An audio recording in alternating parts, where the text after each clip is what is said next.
성도 여러분께서는 하나님을 향한 믿음을 끝까지 지킬 수 있다는 확신이 있으십니까? 우리는 신앙생활을 하면서 믿음이 흔들릴 때가 있습니다. 아니, 많습니다.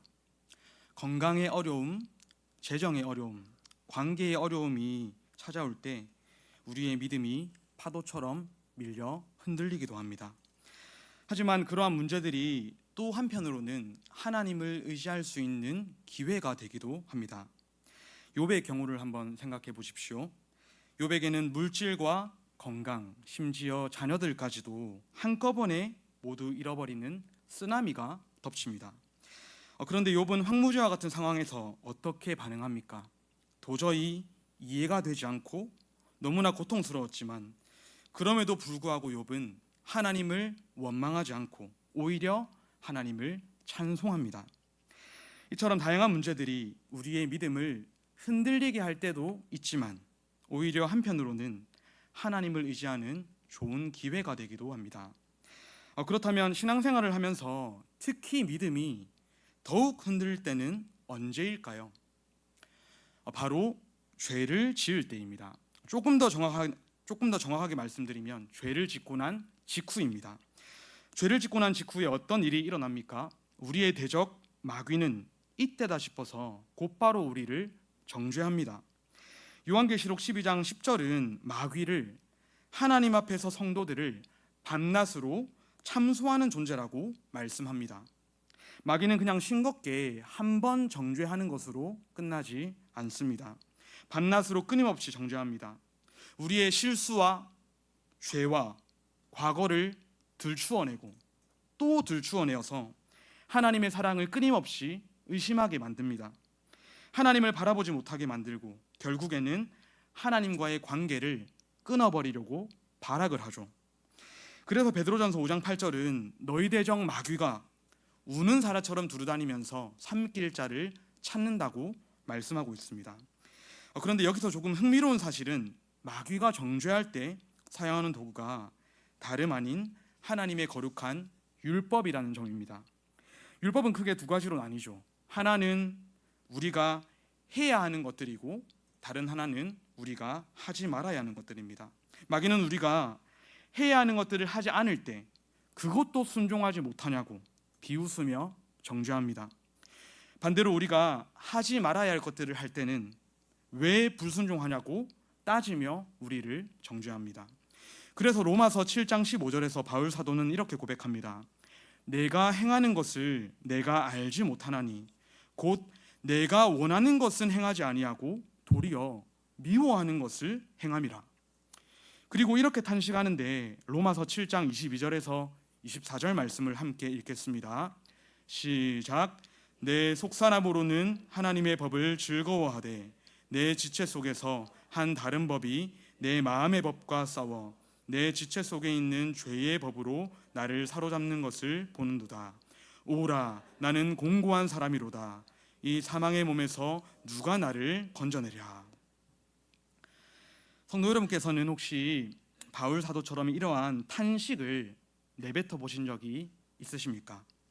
저는 이러한 탄식을 진심으로 내뱉어 본 적이 있습니다. 아니, 많습니다. 어쩌면 하나님 앞에서 날마다 이러한 탄식에 사무쳐 살아가는지도 모르겠습니다.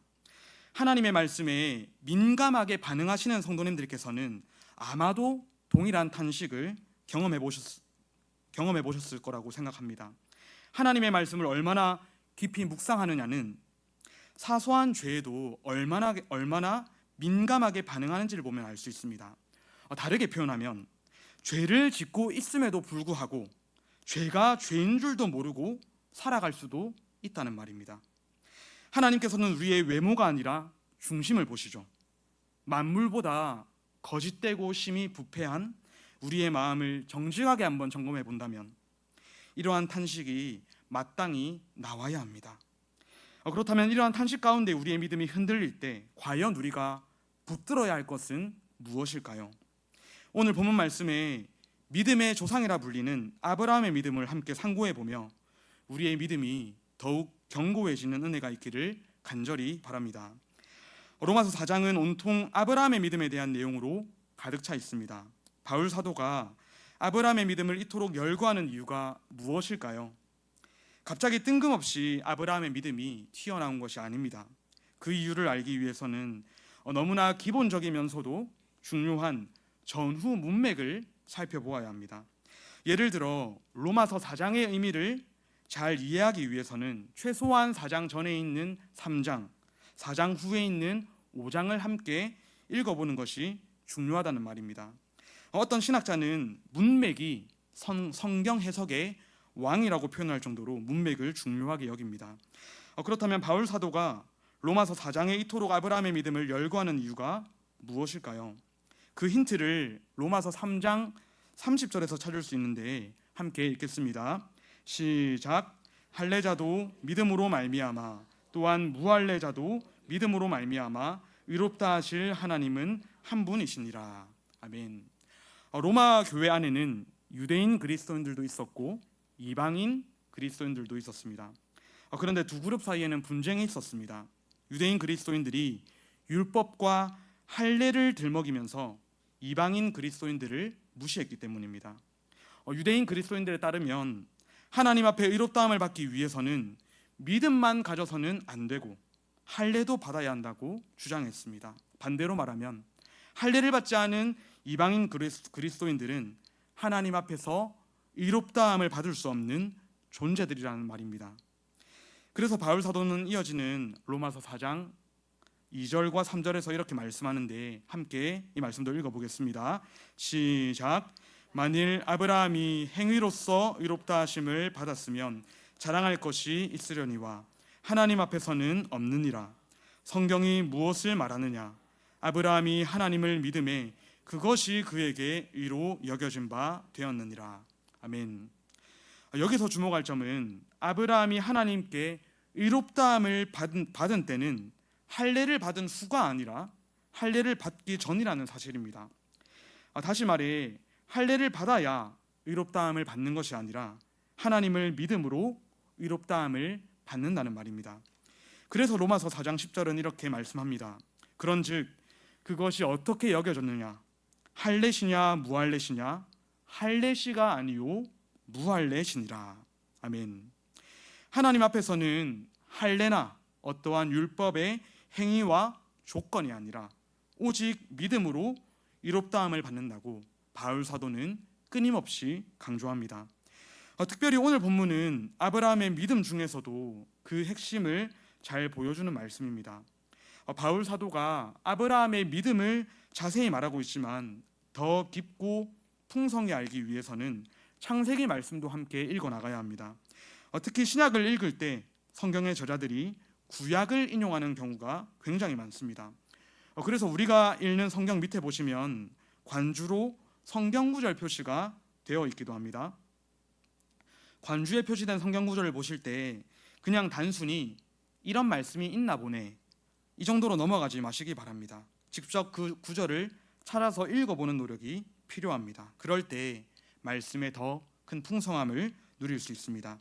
오늘 본문 직전에 있는 로마서 4장 18절은 아브라함이 바랄 수 없는 중에 바라고 믿었다고 말씀합니다.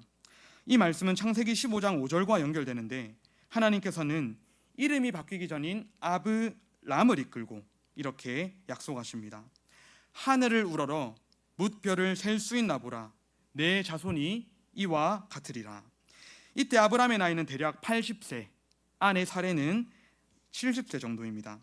현실적으로 자녀를 전혀 기대할 수 없는 상황이 아닙니까? 하지만 창세기 15장 6절은 이렇게 말씀합니다. 아브라함이 여호와를 믿으니 여호와께서 이를 그의 의로 여기시고. 놀랍게도 아브라함은 도무지 자녀를 기대할 수 없는 막막한 상황에서 하나님의 약속을 신뢰합니다. 흥미로운 사실은 이 대목에서 믿음이라는 단어가 성경에서 처음 등장합니다. 하나님께서 사람에게 믿음이라는 단어를 처음 쓰시는 구절입니다. 그래서 오늘 본문 직전에 있는 로마서 4장 18절은 이렇게 말씀하는데 18절 말씀을 함께 읽겠습니다. 시작.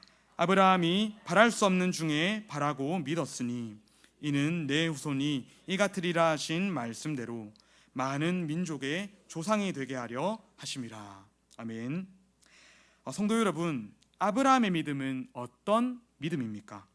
도무지 불가능해 보이는 절망적인 현실에서도 하나님의 약속을 굳게 신뢰합니다. 아브라함의 믿음이 정말 대단해 보이지 않습니까?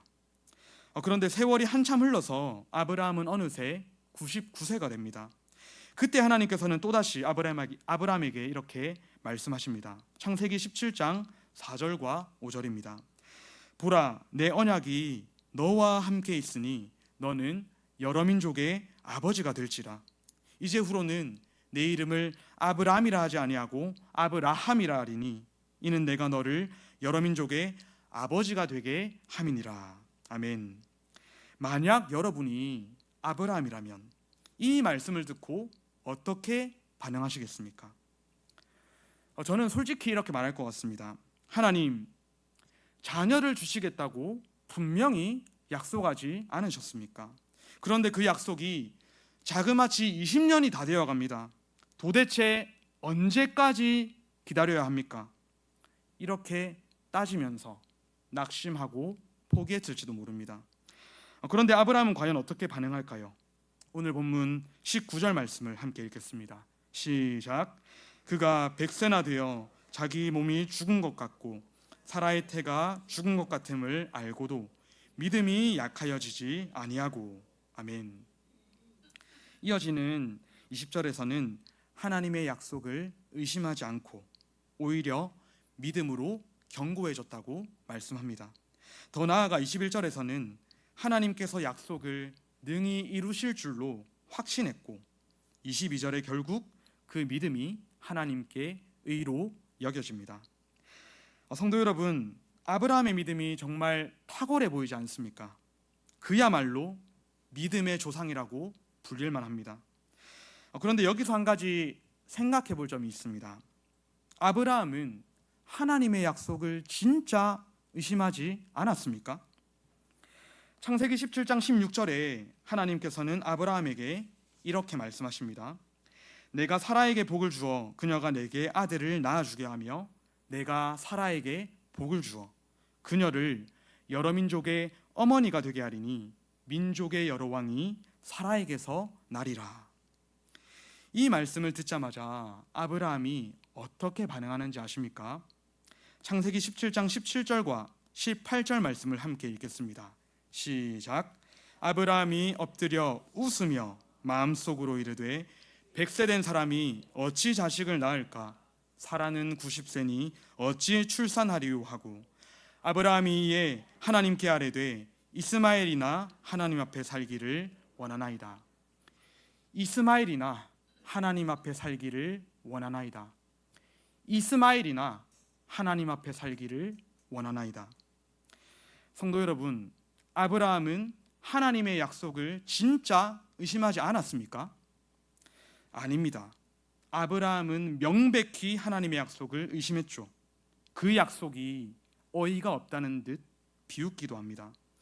이제는 현실에 타협해버립니다. 그런데 왜 오늘 본문 20절은 아브라함이 하나님의 약속을 의심하지 않았다고 말씀하는 걸까요? 지금부터가 굉장히 중요합니다. 다시 20절 말씀을 보십시오. 20절 말씀을 얼핏 보고 그냥 지나치면 아브라함의 믿음이 탁월한 것처럼 느껴지기도 합니다. 약속을 전혀 의심하지 않을 만큼 의지가 강해 보이지 않습니까? 그런데 흥미롭게도 헬라어 원문에서 의심하지 않았다는 이 동사는 문법적으로 수동태입니다. 자신이 주체가 되는 능동태와 달리 수동태는 누군가에 의해서 이루어졌다는 의미입니다. 풀어서 말씀드리면 아브라함이 자기 믿음이 탁월해서 약속을 의심하지 않았다는 말이 아닙니다. 바로 하나님께서 아브라함이 약속을 의심하지 않도록 그 믿음을 붙드셨다는 뜻입니다. 아브라함이 하나님의 약속을 끝까지 의심하지 않은 이유를 한마디로 말하면 하나님의 은혜 때문입니다. 이게 끝이 아닙니다. 다시 20절 말씀을 보십시오. 하나님의 약속을 의심하지 않았다는 동사 뒤에 곧바로 등장하는 믿음으로 견고해졌다. 이 동사는 능동태일까요? 수동태일까요? 놀랍게도 이 동사 또한 자신이 주체가 되는 능동태가 아니라 또다시 누군가에 의해 이루어지는 수동태입니다. 풀어서 말씀드리면 아브라함이 자기의 의지와 노력을 이용해서 스스로 믿음을 견고하게 만들었다는 뜻이 결코 아닙니다. 바로 믿음의 주체이신 하나님께서 아브라함의 믿음을 견고하게 만들어 가셨다는 뜻입니다. 아브라함이 끝까지 믿음으로 견고해진 이유를 한마디로 말하면 무엇이겠습니까? 하나님의 은혜 때문입니다. 더 나아가서 21절 말씀을 보십시오. 아브라함은 약속하신 그것을 또한 능히 이루실 줄로 확신합니다. 여기서 확신했다는 동사는 능동태일까요? 수동태일까요? 여기서도 또다시 자신이 주체가 되는 능동태가 아니라 누군가에 의해 이루어지는 수동태가 또다시 사용됩니다. 풀어서 말씀드리면 아브라함의 믿음이 탁월해서 약속을 확신했다는 뜻이 아닙니다. 바로 믿음의 주체이신 하나님께서 아브라함이 그 약속을 확신하도록 만들어 가셨다는 뜻입니다. 한마디로 말하면 아브라함이 끝까지 하나님의 약속을 확신할 수 있었던 이유는 하나님의 은혜 때문입니다. 결국 22절에 뭐라고 말씀하고 있습니까? 그러므로 그것이, 그 믿음이 그에게 의로 여겨졌느니라. 아멘. 끝내 아브라함은 믿음 때문에 의인이 되고 믿음 때문에 구원받습니다. 더 정확하게 표현하면 하나님의 은혜 때문에 의인이 되고 구원받았다는 뜻입니다. 로마서 4장 전체는 믿음이 얼마나 강조되는지 모릅니다. 자세히 읽어보시면 거의 모든 절마다 믿음이 등장할 정도로 믿음으로 가득 차 있습니다. 물론 믿음은 너무나 중요하죠. 하지만 저는 믿음보다 더 중요한 것이 있다고 생각합니다. 그것은 하나님의 은혜입니다. 성도 여러분, 우리의 믿음과 지금까지의 신앙의 여정을 잠시 한번 돌아보면 좋겠습니다. 도대체 우리는 어떻게 주님을 믿게 되었습니까? 그리고 어떻게 지금까지 주님을 믿고 따르고 있습니까? 우리 의지가 강해서 그렇습니까? 우리 믿음이 탁월해서 그렇나요? 에베소서 2장 8절 말씀을 함께 읽겠습니다. 시작. 너희는 그 은혜에 의하여 믿음으로 말미암아 구원을 받았으니 이것은 너희에게서 난 것이 아니요 하나님의 선물이라. 아멘. 우리는 믿음으로 말미암아 구원을 받습니다. 그런데 그 믿음은 어떻게 주어졌습니까? 다름 아닌 하나님의 은혜 때문입니다. 우리의 믿음은 우리의 노력의 결과물이 아닙니다. 은혜가 풍성하신 하나님께서는 믿음이라는 선물을 그저 우리에게 주셨습니다. 그래서 이어지는 에베소서 2장 9절은 이렇게 말씀합니다. 행위에서 난 것이 아니니 이는 누구든지 자랑하지 못하게 함이라. 아멘. 혹시 저와 여러분은 스스로 믿음이 좋다고 착각하고 있지는 않으십니까? 나의 믿음을 내가 끝까지 지킬 수 있다고 호언장담하고 있지는 않으십니까? 아니면 나의 믿음에 하나님의 은혜 99%이긴 하지만 나의 공로도 1% 뒤섞여 있지는 않습니까? 저와 여러분은 100% 전적인 하나님의 은혜 때문에 주님을 믿게 되었고 지금도 믿고 있고 앞으로도 믿으며 끝까지 신앙의 여정을 완수하게 될 줄 믿습니다. 오늘 본문 말씀은 자칫 아브라함의 믿음에 주목하기 쉽습니다. 하지만 아브라함의 믿음의 주체가 되시는 하나님을 결코 잊지 마십시오. 믿음은 생명처럼 중요하지만 믿음을 참 믿음 되게 하시는 하나님의 은혜를 꼭 기억하시기 바랍니다. 지금까지도 아브라함이 믿음의 조상으로 불려지는 이유가 무엇입니까? 아브라함을 선택하신 분도 하나님, 아브라함에게 약속을 주신 분도 하나님, 아브라함에게 믿음을 주신 분도 하나님, 아브라함의 믿음을 끝까지 붙드시는 분도 하나님이시기 때문입니다.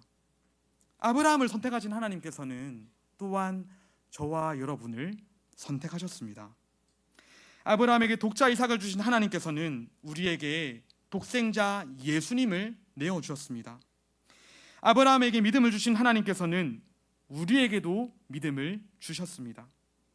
결국 아브라함의 믿음을 끝까지 붙드신 하나님께서는 우리의 믿음 또한 끝까지 붙드실 줄 믿습니다. 혹시 현재 여러 가지 많은 문제와 죄의 늪에 빠져서 나의 믿음을 잃어버릴까 염려하는 성도님들이 계십니까? 하나님께서 나의 믿음을 끝까지 지키신다는 확신을 가지시고 두려워하지 마시기 바랍니다. 히브리서 11장 6절은 믿음이 없이는 하나님을 기쁘시게 하지 못한다고 말씀하고 있습니다. 견고한 믿음의 확신을 붙들고 웨스트민스터 소교리 문답의 가장 첫 번째 고백처럼 믿음으로 하나님을 영화롭게 하고 믿음으로 하나님을 영원토록 즐거워하는 저와 여러분이 되기를 간절히 소망합니다. 더 정확히는 하나님을 영화롭게 하도록, 하나님을 영원토록 즐거워하도록 하나님께서 친히 우리의 믿음을 견고하게 만들어 나가실 줄 믿습니다.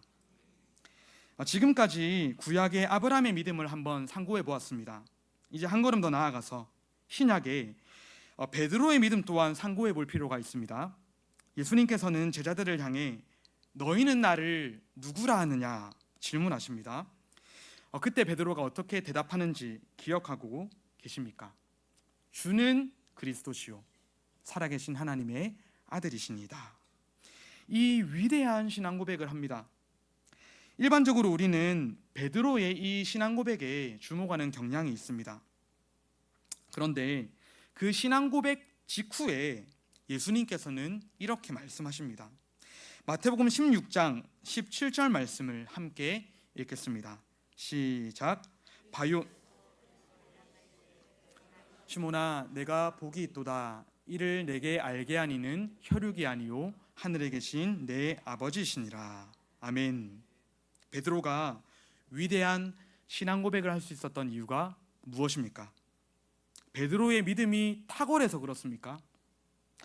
결코 그렇지 않습니다. 바로 하나님께서 깨닫게 해주시고 믿게 해주셨기 때문입니다.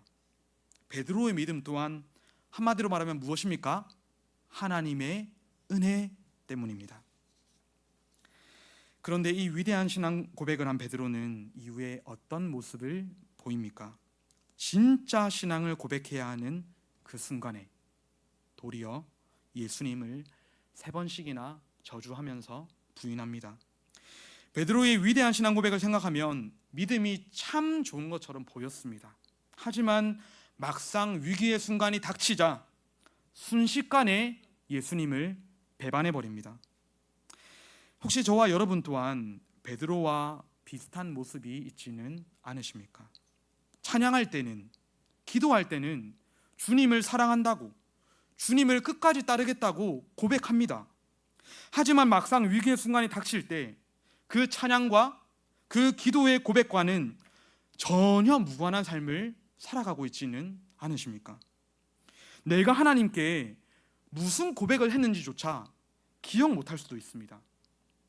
저와 여러분은 베드로의 모습 속에서 나의 모습을 돌아볼 수 있어야 합니다.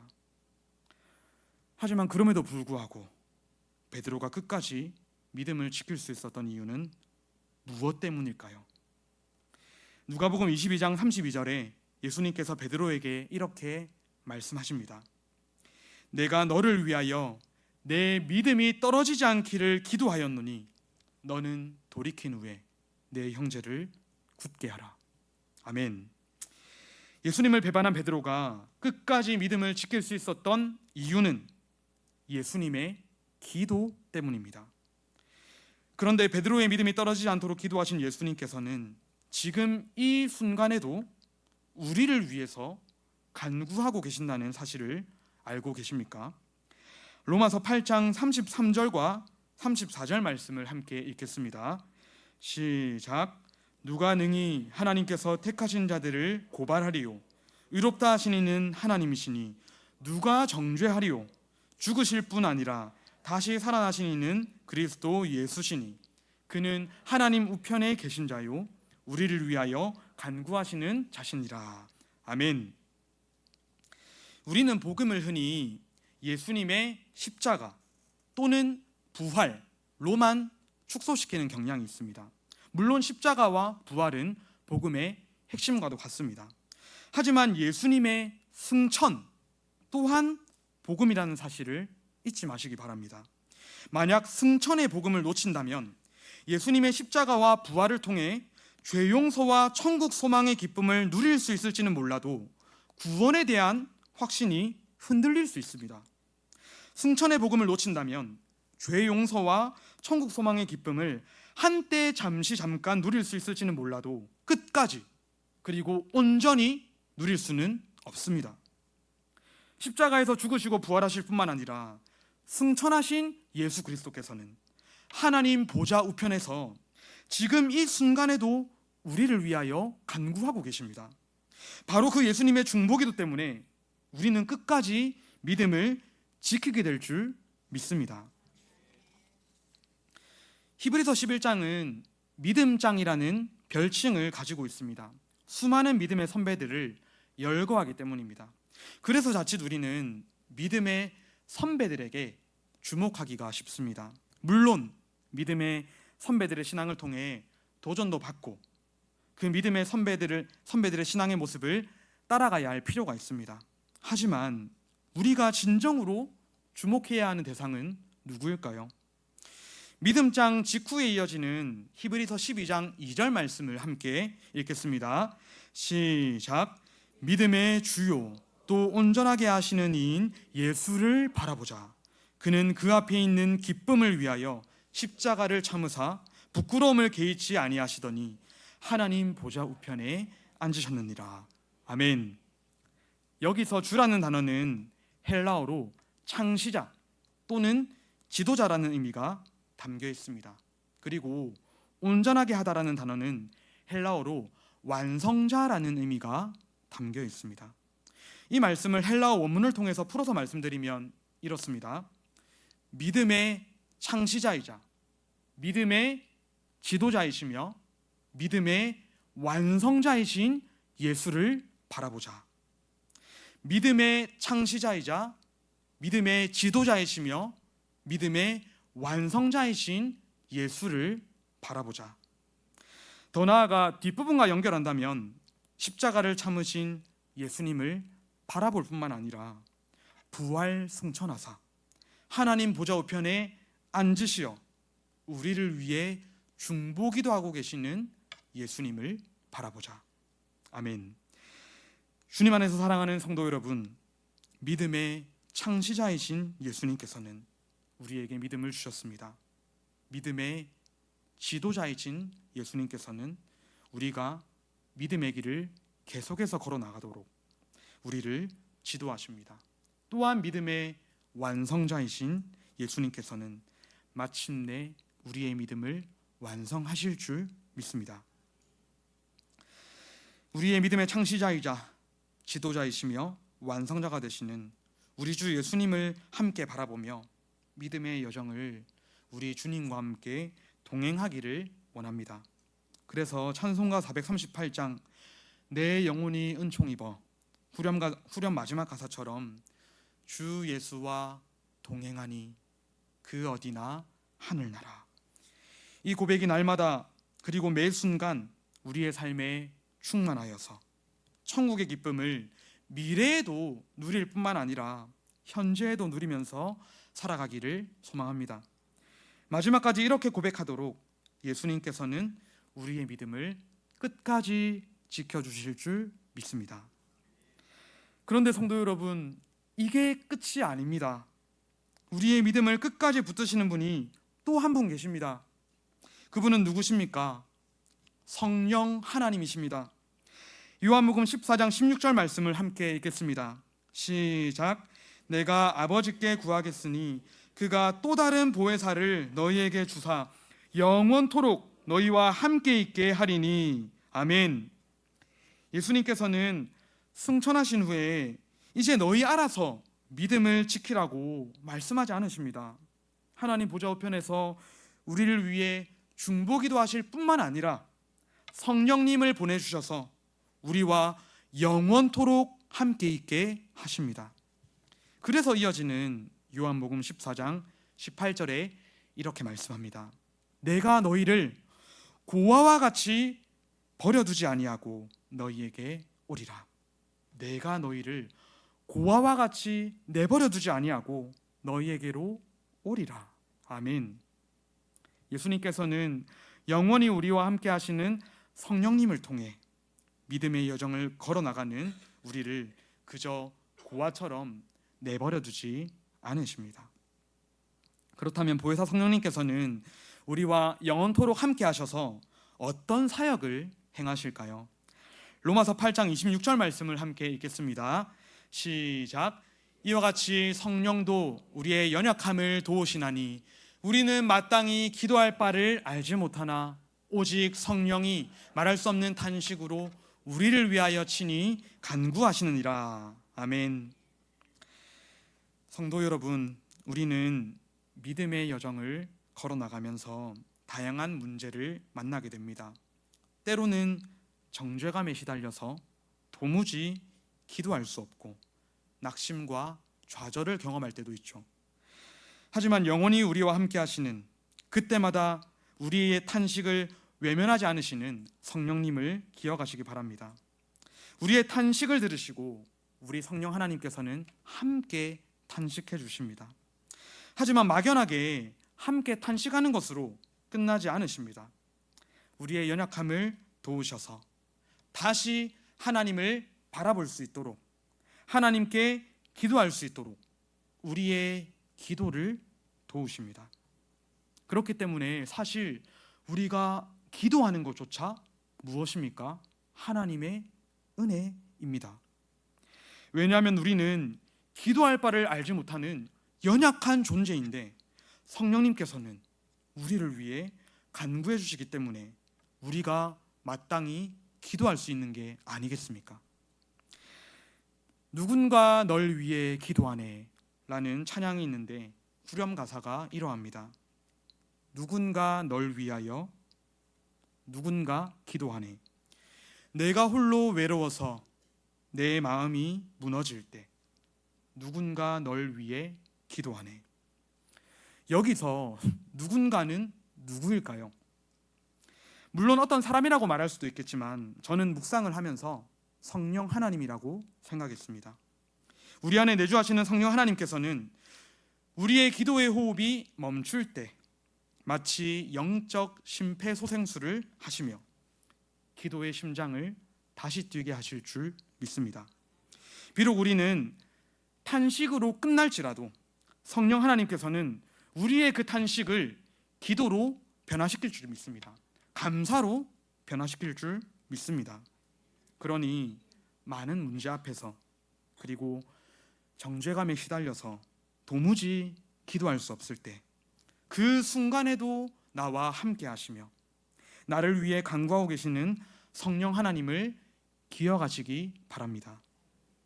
영원토록 함께 하시며 영원토록 간구하시는 성령 하나님의 그 도우심 때문에 우리는 끝까지 믿음을 지킬 줄 믿습니다. 성도 여러분, 우리가 속해 있는 고신교단은 개혁주의 신학을 따릅니다. 개혁주의 신학을 다양하게 표현할 수 있겠지만 한 단어로는 튤립이라고 표현할 수 있습니다. 여기서 말하는 튤립은 꽃이 아니고 5가지 핵심 교리의 앞글자를 따보니 튤립이라는 말이 나와서 일명 튤립 교리라고 불립니다.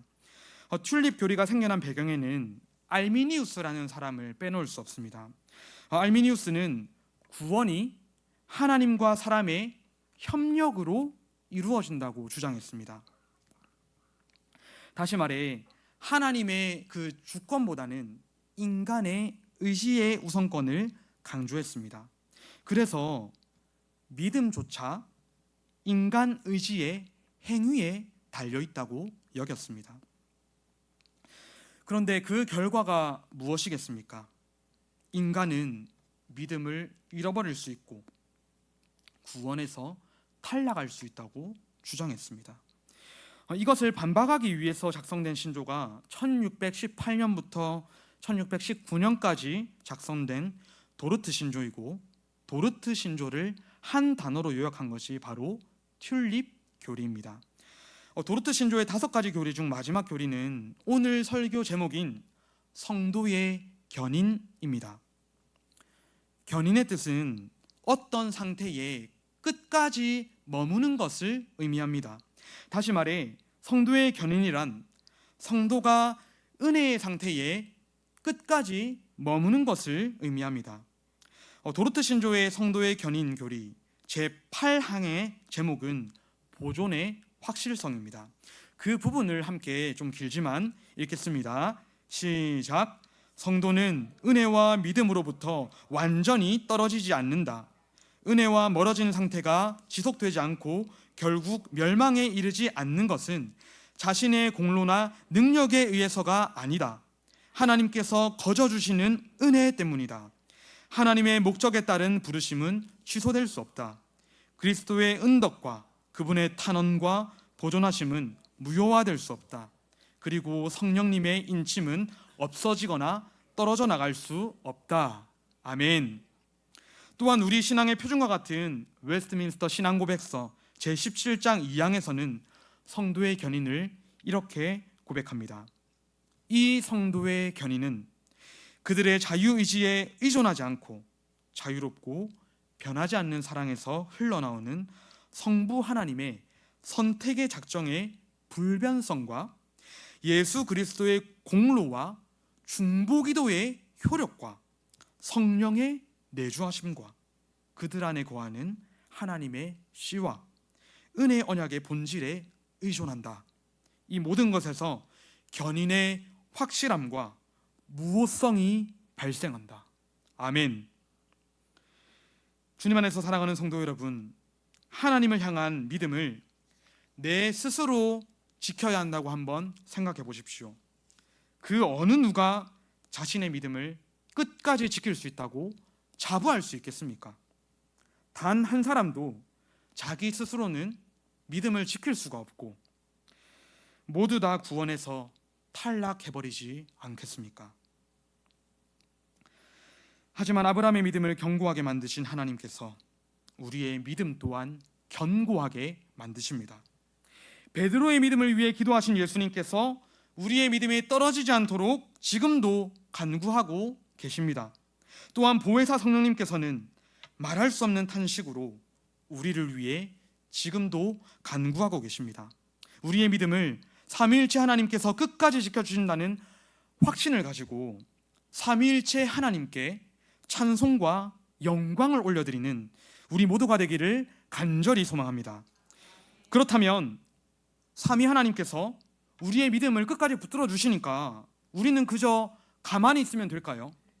내 마음대로 막연하게 신앙생활하면 될까요? 코로나 이후에 가나안 성도들이 참 많다고 합니다. 가나안을 거꾸로 읽으면 어떻게 됩니까? 안 나가입니다. 가나안 성도들의 특징은 교회로 함께 모이지 않습니다. 하지만 영상을 통해서나 다른 방법을 통해서 신앙을 유지하려고 하죠. 하지만 과연 혼자서 신앙을 유지할 수 있을까요? 그 신앙이 성장될 수 있겠습니까? 전도서 4장 12절은 한 사람이면 패하겠거니와 두 사람이면 맞설 수 있나니 세 겹줄은 쉽게 끊어지지 않는다고 말씀하고 있습니다. 히브리서 10장 25절 말씀을 함께 읽겠습니다. 시작. 모이기를 패하는 어떤 사람들의 습관과 같이 하지 말고 오직 권하여 그날이 가까움을 볼수록 더욱 그리하자. 아멘. 우리의 믿음이 굳건해지기 위해서는 교회에 모이기를 힘써야 합니다. 교회에서 시행되는 은혜의 방편인 말씀과 성례와 기도를 통해서 삼위 하나님께서는 우리의 믿음을 더욱 견고하게 만드실 줄 믿습니다. 말씀과 성례와 기도입니다. 특별히 주일 공예배, 수요 예배, 금요 성령 집회, 그리고 새벽 기도회뿐만 아니라 신앙광자 여러 기도 모임과 같은 이 은혜의 자리에 최대한 모이기를 힘써서 그 안에서 삼위 하나님의 풍성한 은혜를 함께 누리며 함께 믿음을 세워가며 그 믿음으로 하나님을 기쁘시게 하는 우리 모두가 되기를 간절히 소망합니다. 끝으로 예배의 자리에 함께 참여하고 싶어도 건강의 어려움 때문에 함께 참여하지 못하는 병상에 계신 환우분들과 요양병원에 계신 성도님들도 있습니다. 특히 최근에는 아픈 환우분들이 많아서 오늘 성도의 견인이라는 이 말씀을 빨리 전해드리고 싶어서 개인적으로는 정말 이 시간이 많이 기다려지기도 했습니다. 삼위 하나님께서 지금 이 자리에 함께 하신 저와 여러분뿐만 아니라 병상에 있는 환우분들과 요양병원에 계신 성도님들의 믿음 또한 끝까지 견고하게 붙들어 주실 줄 믿습니다. 베드로의 믿음이 떨어지지 않도록 기도하신 예수님께서는 우리의 믿음이 떨어지지 않도록 지금도 기도하고 계신데, 저와 여러분 또한 환우분들과 요양병원에 계신 성도님들의 믿음이 떨어지지 않도록 간절히 기도하여서 서로를 위한 기도를 통해 믿음이 더욱 견고해져서 하나님께는 영광이 되고 서로에게는 위로를 끼치는 믿음의 신흥교회가 되기를 간절히 소망합니다.